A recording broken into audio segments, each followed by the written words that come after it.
Gostaria de, nessa manhã, compartilhar com os irmãos alguma coisa que tem incomodado o meu coração.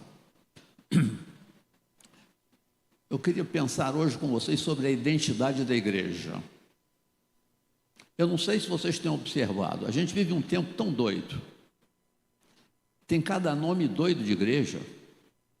Já pararam para perceber isso? E quando a gente pensa que já inventaram todas as loucuras possíveis, chega alguém criativo com mais uma loucura. Mas o que dá sentido à igreja? O que faz a igreja? Mas é a ideia que você tem de Jesus é que vai definir que igreja você é. Você não vai à igreja, você é igreja. Mas a gente tem umas corruptelas na nossa linguagem, né? E isso é impressionante. Quem é o Cristo de vocês? Quem é o meu Cristo?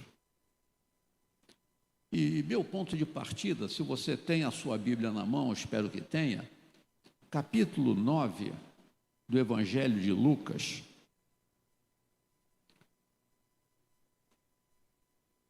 Essa preocupação não é minha. Essa preocupação nasce lá no início da nossa história como igreja. Lucas capítulo 9, começando do verso de número 18, nós temos um texto singular, interessantíssimo. E aconteceu que, enquanto Jesus estava orando em particular, achavam-se presentes os discípulos a quem ele perguntou: quem as multidões dizem que eu sou? E eles responderam: uns dizem que é João Batista, outros dizem que é Elias, e ainda outros dizem que um dos antigos profetas ressuscitou. Então Jesus perguntou: mas e vocês? Quem dizem que eu sou? E respondendo Pedro, sempre Pedro, era o mais afoito. Ele respondeu: tu és o Cristo, o Filho do Deus vivo. Jesus, porém, advertindo-os, mandou que a ninguém declarassem tal coisa, dizendo: é necessário que o Filho do Homem sofra muitas coisas, seja rejeitado pelos anciãos, pelos principais sacerdotes e pelos escribas, seja morto e no terceiro dia ressuscite. É interessante e é precioso esse texto. Há um ilustre pensador, ele é do Sri Lanka, mas ele tem uma frase significativa. Falando sobre culturas, ele diz: digam-me o Deus que vocês têm, e eu direi quem vocês são. Você repete comigo? Digam-me o Deus que vocês têm, e eu direi quem vocês são. A nossa identidade depende do Deus que temos.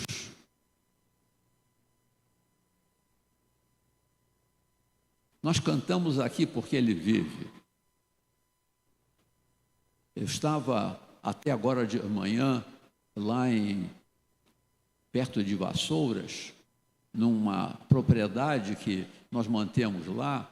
Estava trabalhando um pouco, mas na sexta-feira fui com minha esposa, que está ali naquele cantinho, do lado da professora Mary, está aprendendo um pouco de química ali. Vocês sabem que química você tem que aprender até por osmose, não é? Mas quem exala a química pode fazer isso. Mas olha, e os cristãos da cidade de Vassouras há 10 anos estão celebrando a paixão de Cristo. E estão celebrando na praça principal da cidade. Mas eles fizeram o alto da paixão de uma maneira tão bela, e quando eles terminaram, havia uma multidão, mas muita gente ali. E eles cantaram exatamente esse cântico, porque ele vive. Não basta a gente ter um Deus, mas a gente precisa ter um Deus vivo. Eu queria chamar a sua atenção, eu queria fazer uma pequena caminhada com você nessa manhã. Por que nós chegamos aos 97 anos? Volte à página da sua Bíblia para Lucas capítulo 1.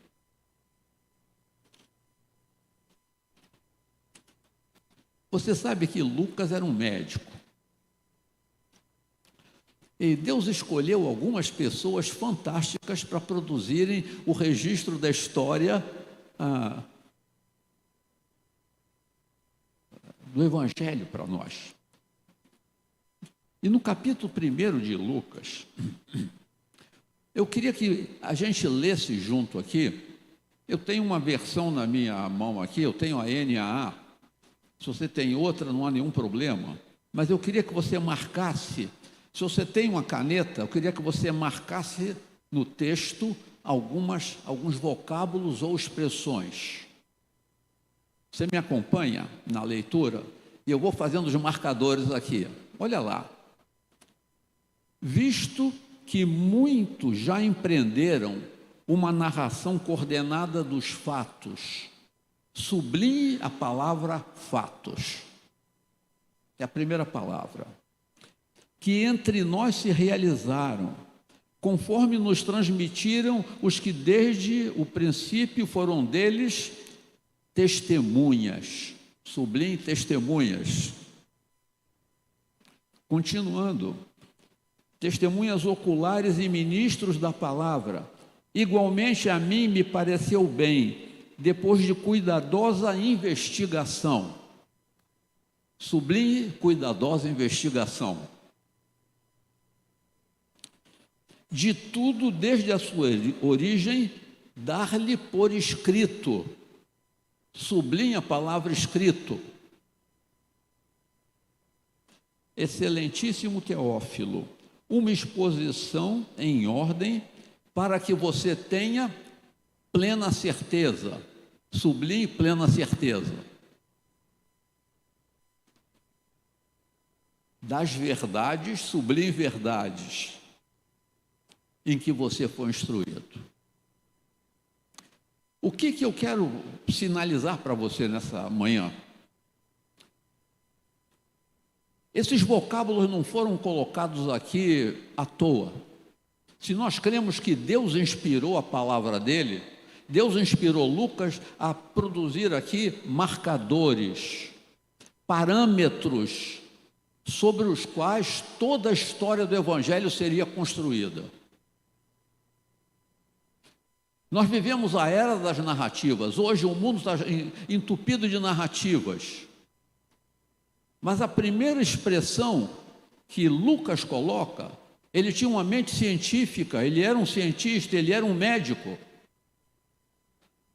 E o primeiro fato referente ao Evangelho, que dá sustentação a toda a nossa história, é que o Evangelho é um fato, não é uma narrativa, ele é um fato. A história foi dividida por um fato. A história, e é singular que o mundo de hoje, há uma pressão muito grande para que esse fato seja apagado.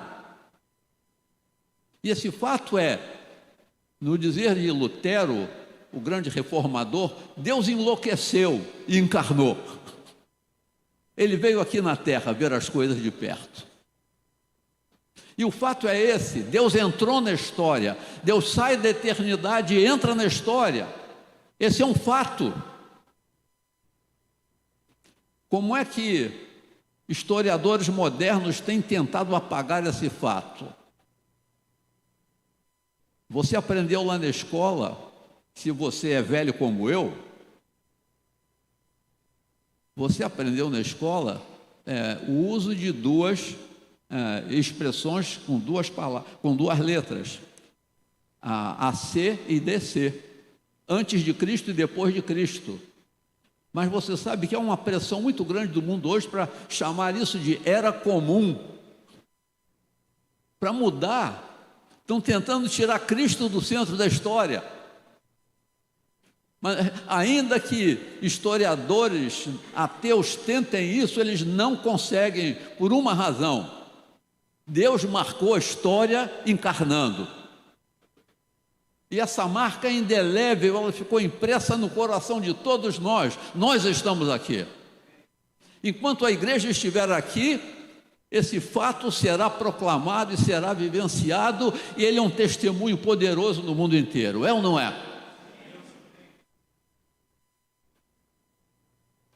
Em outras palavras, meu irmão, eu quero lembrar você nessa manhã: você é um fato de Deus.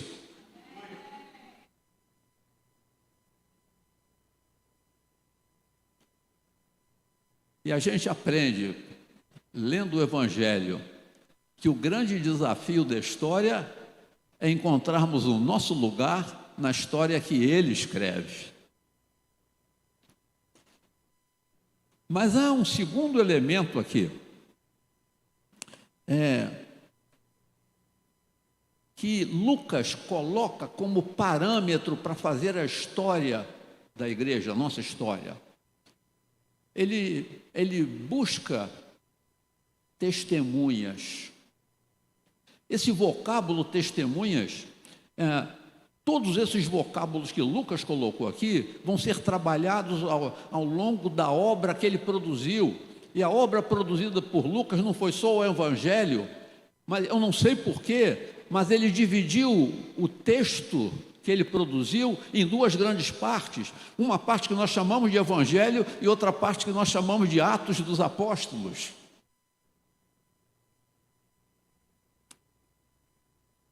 Esse vocábulo testemunha será o vocábulo dominante em todo o livro de Atos dos Apóstolos. E se você fizer uma leitura de Atos dos Apóstolos, buscando e pensando o vocábulo testemunhas, vocês vão encontrar por pelo menos 13 vezes. E em alguns momentos que o negócio chega a ser até interessante e engraçado, porque Pedro, ele repete o tempo todo: olha, nós somos testemunhas de um fato. Ele nasceu, ele curou gente, ele morreu, ele ressuscitou. E foram vocês que o mataram. Mas a sorte de vocês é que ele ressuscitou. Pedro fica desaforado.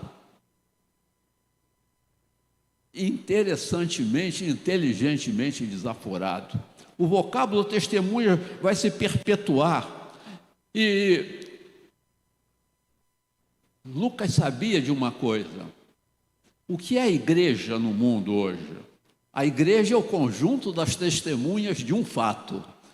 Ele nasceu, ele viveu, ele marcou a história, ele se faz presente aqui.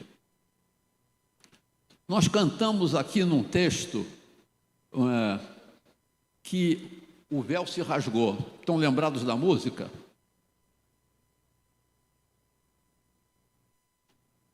E a gente pode olhar para esse fato do véu se rasgar de múltiplas formas.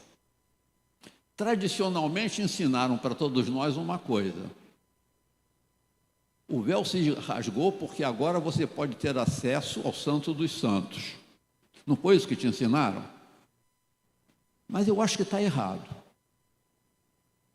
Eu vou escandalizar. Posso escandalizar seu rebanho, pastor Adriano? Olha que coisa interessante. Tem um autor que ele chamou a nossa atenção para esse fato. Jesus profetizou lá em Jerusalém que o templo seria demolido, que não ficaria pedra sobre pedra. E diz uma pessoa com um pouco de tom hilariante, mas com muita veracidade, o seguinte: se Deus sabia que ele ia derrubar o templo, e o Santo dos Santos estava lá dentro do templo, ele saiu de lá antes de derrubar. Mas ele saiu para fazer o quê? Para entrar no coração de cada testemunha. Aonde é o santo dos santos hoje? É você, meu irmão, é você, minha irmã. Está compreendendo? É muito mais sério. Não há hoje um santo dos santos, existem múltiplos santos. E é esse o tratamento que os crentes primitivos se davam. Eles não chamavam irmão, a gente usa hoje essa terminologia irmão. Sabe por quê? Porque a gente não lembra do nome do irmão e a gente chama de irmão. Todo mundo é irmão ou irmã. É porque você tem memória ruim como a minha. Não é? Ô irmã, no duro você está pelejando para lembrar o nome daquela pessoa, não é assim? Confessa o pecado, irmão, é ou não é? Você é santo, mas ainda é pecador, seu miserável. Mas é interessante, o tratamento original era santo. Você pode ver como Paulo diz, olha, os santos que moram na cidade de Corinto, os santos que moram em Roma, ele trata os crentes de santo. Mas é maravilhoso. Então, nós somos testemunhas, porque o santo, o lugar santo está aqui, porque ele mora aqui. É diferente. Mas Lucas mapeia o terceiro aspecto da igreja. O que é a igreja? Igreja é composta de testemunhas que produziram uma cuidadosa investigação. Você se lembra dos crentes de Bereia? Qual era a marca dos bereanos? Estudar a Escritura. Crente não é alguém que engole qualquer pataquada, porque tem muita pataquada. Mas crente é aquele que examina a Escritura para ver se os fatos são exatamente assim. Irmão, irmã, o ato de maior, que reflete a maior inteligência no mundo é ser crente. Pode ter certeza disso. Crente não é boboca, crente é inteligente, é atento. Eu tenho saudade do tempo no Brasil em que crente era chamado de Bíblia. Chamaram você de Bíblia alguma vez, então você é velho, não é? Porque hoje você carrega a Bíblia no celular, seu miserável. Mas crente carregava, era o povo do livro. Num país que não lia nada, os crentes representavam o povo que lia, que pesquisava. Isso não é maravilhoso? Mas olha, Lucas vai adiante. Lucas ainda diz, por escrito, amados irmãos, a igreja é um povo do livro, é o povo que tem uma norma escrita. Vocês vejam que maravilha. Nós nos distinguimos de todas as outras religiões porque nós temos um compêndio como nenhuma outra religião tem.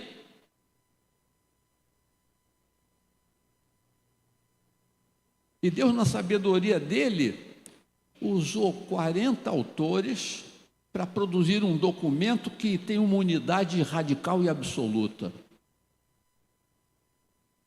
Esse é o nosso Deus. E fez isso ao longo de 1.500 anos de história. Mas esse documento é perfeito. A Bíblia é um livro de história, mas é um único livro de história que narra os fatos, faz profecias, mas também narra o futuro. É o único livro de história que faz isso. E das profecias encontradas nesse livro, nós podemos dizer que mais de 75% delas já foram cumpridas. Por isso Deus fez questão de dar um livro. Nós somos o povo do livro. A gente pode e deve ter orgulho de carregar o livro. Esse é o nosso livro.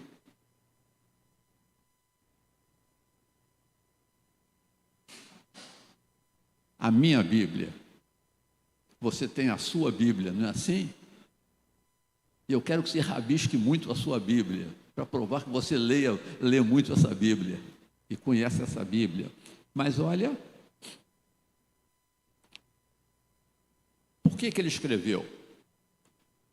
Para que cada crente seja uma pessoa que possa desenvolver certezas plenas. Desculpe, mas eu vou dar uma palhinha muito pequena. Aristóteles, o grande filósofo grego, terceiro dos grandes, é o pai da lógica. Ele disse que a mente humana poderia assumir 4 posições diante da verdade.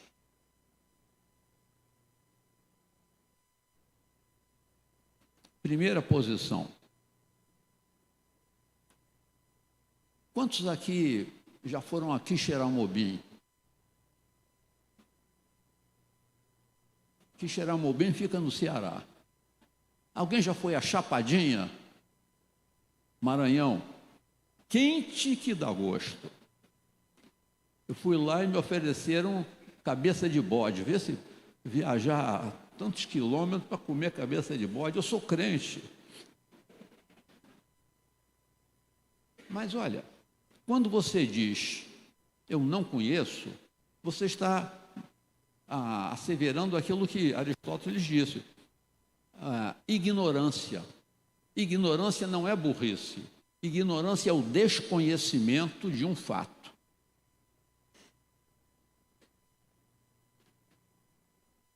Você nasceu aonde, pastor Adriano? Aonde? Madureira? Madureira chorou. Não foi porque você nasceu, mas você chorou. Foi o seu choro que repercutiu. Por isso Madureira chorou. Mas olha, quantos aqui conhecem Madureira? Vão lá naquele mercado, aquela grande confusão, né? Assim, aquilo é uma torre de Babel, né? Mas é Madureira. Então, você conhece a rua Domingos Lopes? Conhece? Perfeito. Então, o oposto de ignorância, no ensino de Aristóteles, é certeza. Eu conheço, eu posso descrever onde fica a Madureira, eu posso descrever onde está a rua Domingos Lopes, eu posso dizer isso, eu conheço até o Largo do Campinho, não é? Então, você tem ignorância e desconhecimento. Quando você domina um fato, você tem certeza. Mas diz Aristóteles que entre a ignorância e a certeza, a mente humana pode assumir 2 posições.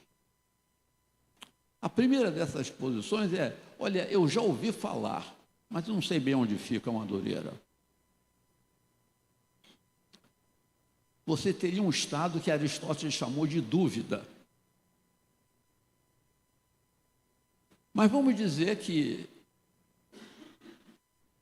você argumentasse, olha, eu tenho um mapa, eu já dei uma olhada, eu sei onde fica Madureira mais ou menos, mas eu nunca estive lá, eu não conheço bem, eu posso posicionar no mapa. Aí o Aristóteles disse que isso seria chamado de opinião. É um bairro mais ou menos assim, ali, eu já ouvi alguma coisa. Então, vocês perceberam? Ignorância, dúvida, opinião, certeza. Crentes não são pessoas que têm dúvida. Crentes não são pessoas que têm uma mera opinião. Crentes são pessoas que têm uma certeza, como vocês cantaram aqui no início. Ele ressuscitou. Vocês estão percebendo? Crentes são pessoas de certeza. Mas sobre quê? Não sobre narrativas, mas sobre fatos, verdades. Verdades. Crentes não são donos da verdade, mas crentes são escravos dela. Você se lembra quando você era pequenininho e te ensinaram que crente não mente? Mas era assim, não era assim? Então, você tem aqui um mapa interessante. Quem são, na mente de Lucas, ele coloca elementos que são parâmetros para definir a identidade da igreja. De fatos até verdade. Fecha o circuito. Eu acho isso maravilhoso. Ele fez é como se fossem marcadores de todo o documento que ele iria produzir, para definir para nós hoje o que é igreja. Igreja é gente que tem certeza sobre verdade. Você conhece a Cristo? Conheço. Há uma historinha muito interessante de uma mulher que era bem humilde. Ela tinha pegado um ônibus, estava passando lá em Pavuna, indo para São João de Emeriti, num dia de manhã, e ela viu lá na beira, dormindo ali, na calçada, um bando de meninos. E ela chegou em casa angustiada. E ela comentou com o marido: olha, eu vi tantos garotos ali dormindo na rua, a gente tem que fazer alguma coisa. E o marido disse: querida, quem somos nós? Não temos recurso. Ela foi e falou com o pastor dela: pastor, temos que fazer alguma coisa. O pastor disse: irmã, a nossa igreja é pobre. Mas, pastor, a gente tem que fazer alguma coisa. E ela ainda arrematou como expressão: Deus me falou. E ela ouviu do pastor a seguinte expressão: como é que você sabe que Deus lhe falou? Ela deu a resposta mais fantástica que eu ouvi na minha vida: eu conheço a voz dele.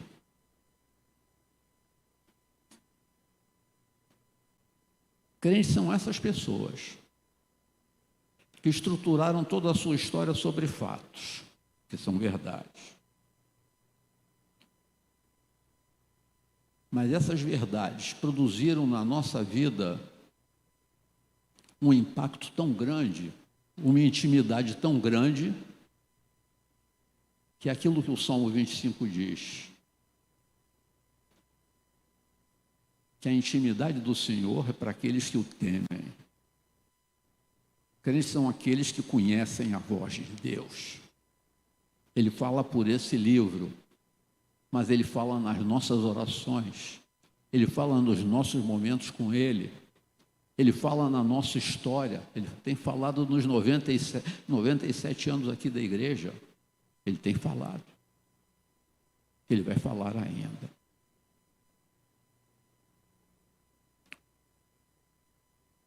Mas Lucas faz questão de colocar mais alguma coisa para a qual eu gostaria de chamar a sua atenção. Dê um salto para o livro de Atos. Capítulo 1 mesmo.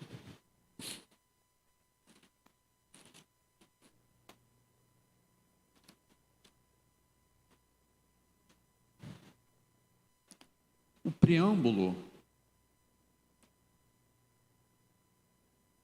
preâmbulo você já conhece. Você sabe que os evangelhos terminam, Mateus termina com a grande comissão. Os outros evangelhos terminam falando da ressurreição. Nós lemos aqui alguns textos sobre a ressurreição, que ele ressuscitou. A ressurreição faz parte desse conjunto de fatos. Mas havia um fato que, se não fosse documentado, não existiria igreja.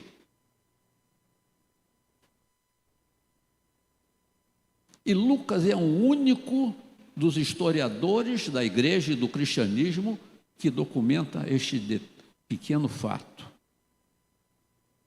Com uma expressão, como médico, as expressões para ele tinham que ser acuradas, objetivas, evidentes. Mas ele reserva essa expressão e esse testemunho para uma segunda obra, para um segundo documento. Mas nós temos o documento. Quando ele narra a ascensão de Jesus. Outros evangelistas vão narrar a ascensão de Jesus. A ascensão de Jesus se dá em Betânia. Jesus não assume aos céus em Jerusalém, mas ele é assunto aos céus em Betânia, aquele local onde ele gostava de estar no meio dos seus amigos, família de Lázaro. E diz o seguinte, por favor, começando no verso de número, verso 6, me acompanha aí. Então, os que estavam reunidos com Jesus lhe perguntaram: será este o tempo em que o Senhor irá restaurar o reino a Israel?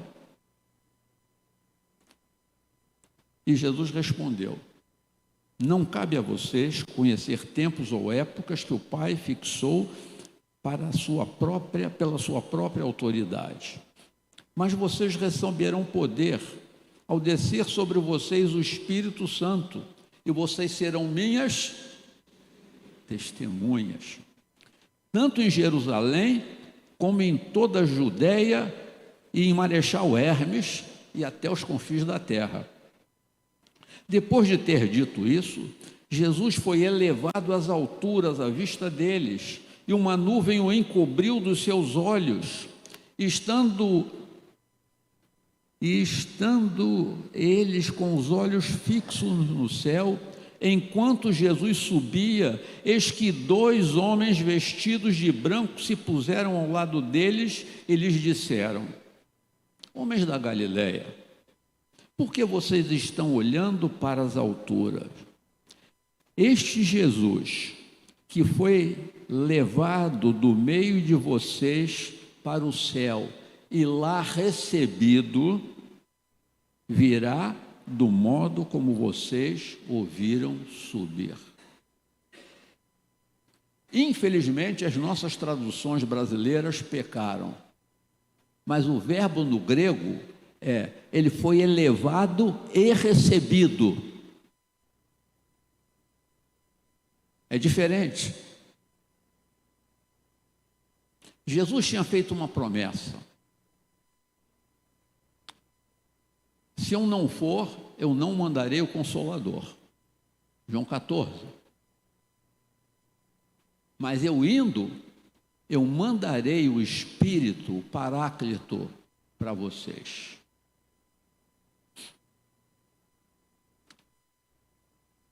Lucas começou a narrativa do Evangelho dizendo que ele investigou fatos.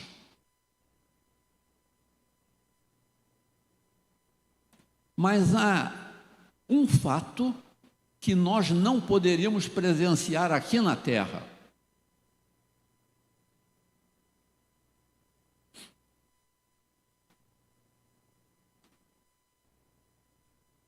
Eu vou dar uma voltinha maior, mas você vai me entender. Deixa o seu dedão marcando aí. Volte para Lucas capítulo 2, por favor.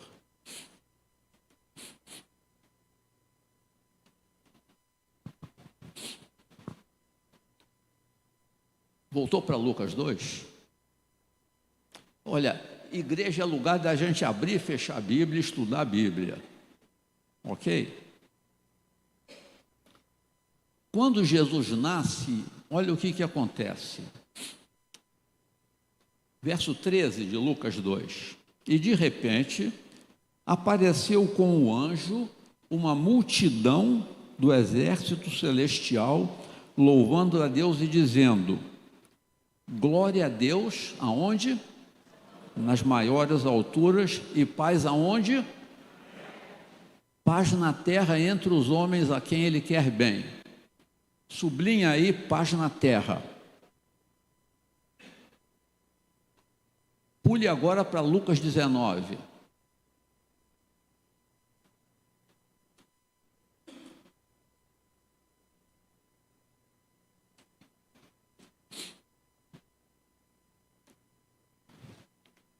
Lucas 19, você tem aqui, começando o verso 35.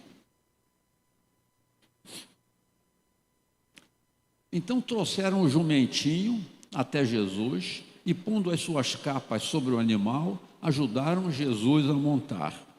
À medida que Jesus avançava, as pessoas estendiam as suas capas no caminho, e quando Jesus se aproximava da descida do Monte das Oliveiras, toda a multidão dos discípulos começou com muita alegria a louvar a Deus em alta voz por todos os milagres que tinham visto, e elas diziam: bendito é o Rei que vem em nome do Senhor.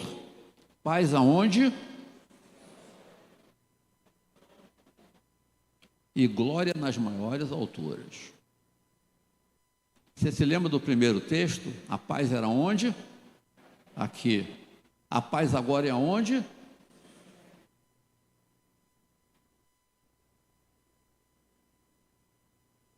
O que determina o fato de que nós somos igreja é que precisa haver paz na terra, mas também precisa haver paz no céu.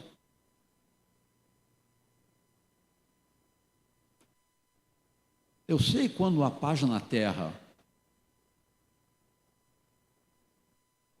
Eu posso ver essa paz.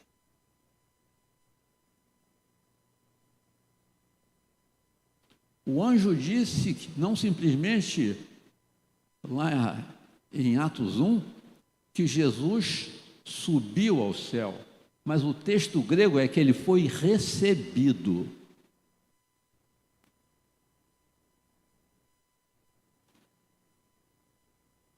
O evangelho só seria completo com paz na terra se houvesse paz também no céu.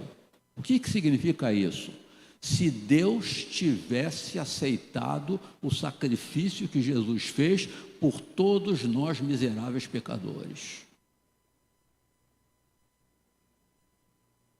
Você está compreendendo?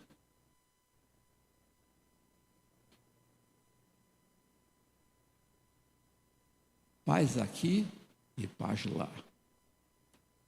Como é que nós saberíamos que houve paz no céu? Como é que nós poderíamos saber aqui na terra que Deus no céu ficou satisfeito com o sacrifício de Jesus?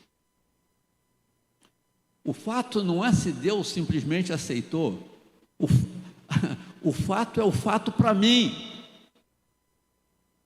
Como é que isso aqui seria um fato na terra? Você compreende? Como é que eu saberia do fato celestial aqui na terra? Nenhum ser humano podia chegar lá.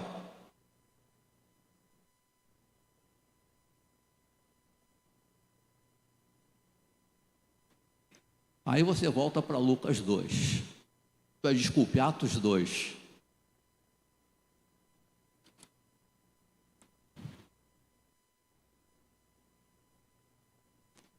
Aí em Atos 2 a gente tem um fenômeno, que é o fenômeno que sela todos os fatos que Lucas levantou e que garante que eu posso ser uma testemunha de fatos.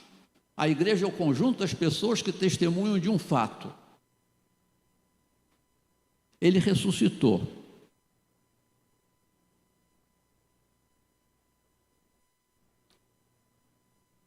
Ele chegou lá na presença de Deus, eu posso crer.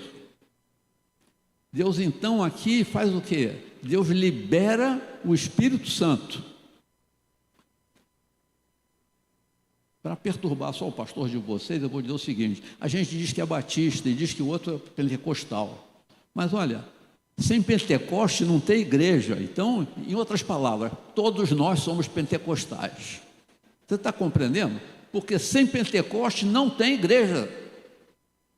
Porque Pentecostes é o sinal na terra e ele é irrepetível, não se repete, que Deus no céu fez paz com a gente pelo sacrifício de Jesus. Você compreende a profundidade do fato?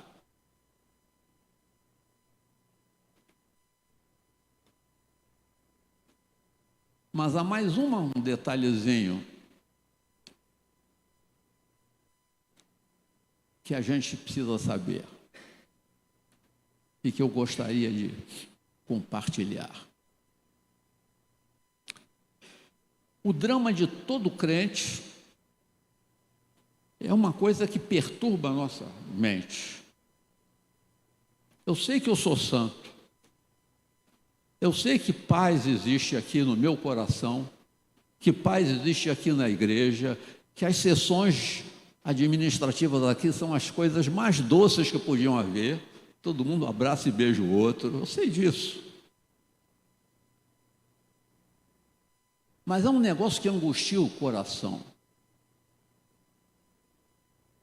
de todos nós. É que o mundo de hoje é um mundo injusto. Se a igreja é uma comunidade dos santos de Cristo, a igreja tem que ser uma comunidade de justiça. E é por isso que a igreja socorre, ajuda, tem ação social, faz missões, é por isso. A gente pode ter pobre na igreja, mas a igreja não pode ter miserável. A igreja corre e socorre. É ou não é? Eu aprendi a cozinhar, eu fui pastor aqui perto. Quando uma irmã da nossa igreja estava lá com água nas canelas, numa chuvarada, a água invadiu a casa dela, eu fui lá, não tinha nada para comer, eu fiz a primeira sopa da minha vida. Ela comeu e, graças a Deus, não morreu, entendeu? Porque não tinha ninguém para servi-lo. Mas esse é um privilégio que a igreja tem de servir. É um privilégio que a igreja tem de ser uma comunidade de justiça internamente. Mas a injustiça do mundo não angustia você? Seja sincero, não incomoda?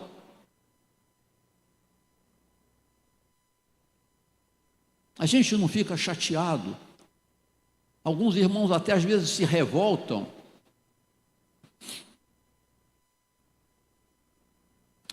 Já que você está em Atos, 2 textos, capítulo 10.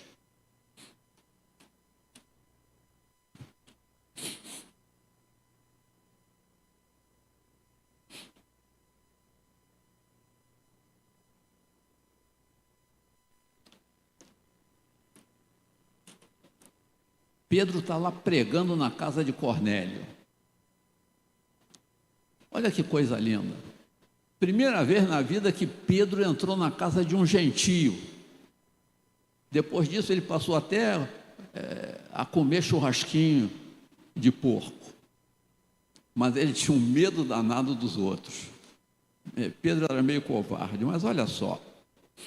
Começando no verso 40. Ele conta a história e diz que chegaram a matar Jesus, mas Deus o ressuscitou no 3º dia e concedeu que fosse manifesto, não a todo o povo, mas às testemunhas que foram anteriormente escolhidas por Deus, isto é, a nós que comemos e bebemos com ele. E depois que ressurgiu dentre os mortos, Jesus nos mandou pregar ao povo e testemunhar que ele foi constituído por Deus, juiz de vivos e mortos. O que Pedro está dizendo aqui? Que o grande drama de um crente no mundo é: a injustiça terá fim. haverá justiça na terra.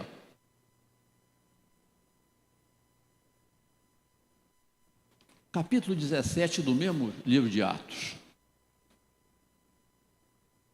Agora quem dá o último testemunho é Paulo. Paulo está em Atenas, ele está pregando em Atenas. Eu estive em Atenas. Quando eu cheguei no aerópago, eu fui tomado de um êxtase, eu comecei a falar, eu preguei em Atenas. Ninguém quis me ouvir, mas eu falei. Minha mulher fugiu de mim, que ficou com vergonha de mim. Já pensou? Os filósofos falaram ali, Paulo falou ali, eu tenho que dizer alguma coisa. Mas olha só, Paulo está em Atenas e faz um discurso fenomenal. Começando do verso 30. Deus não levou em conta os tempos da ignorância, mas agora Ele ordena a todas as pessoas, em todos os lugares, que se arrependam, porque Deus estabeleceu um dia em que julgará o mundo com justiça por meio de um homem que escolheu, e deu certeza disso a todos, fazendo o quê? Ressuscitando dentre os mortos. Pedro foca o fato de que a ressurreição me garante a salvação, mas Paulo garante para todos nós o seguinte: haverá justiça. Crentes formam, e a identidade da igreja e de cada crente é essa identidade em que me garante o seguinte: olha, eu não espero nenhuma justiça desse mundo. Não espere, irmão. A gente clama a Deus para que o Senhor nos sustente aqui, mas Ele vai nos sustentar aqui com justiça ou sem justiça. Mas a gente tem certeza de uma coisa: o juiz já foi designado. E o juiz, Deus deu certeza de quem é o juiz quando ressuscitou a Cristo Jesus dentre os mortos. A justiça vai imperar quando Ele voltar. Isso faz parte da sua identidade. Isso está entronizado no seu coração. É isso, no fundo, que está na história de toda e qualquer igreja que é fiel a Cristo Jesus. Essa é a nossa identidade. Alguém que é lúcido o suficiente para não esperar nada desse mundo, mas esperar tudo lá de cima, porque a paz foi feita lá também. Que Deus abençoe vocês. E que esse domínio desses elementos que Lucas levanta para nós, eles tomem conta do seu coração, eles dominem você, que você seja uma testemunha de todos esses elementos, todos esses fatos, porque é isso que é vida cristã, essa que é a identidade da igreja. Que Deus abençoe vocês. Amém.